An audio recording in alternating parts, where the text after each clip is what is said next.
आजकल ये corona virus चल रहा है, इसमें काफ़ी मसाइल पैदा हो रही है हमारे लिए।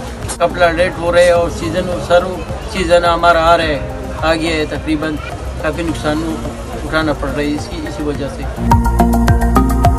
नुकसान तो होना ही होगा क्योंकि ये तकरीबन 90% 95% जो है हमारे जितनी भी वैराइटीज़ है चाइना से आ रहे हैं।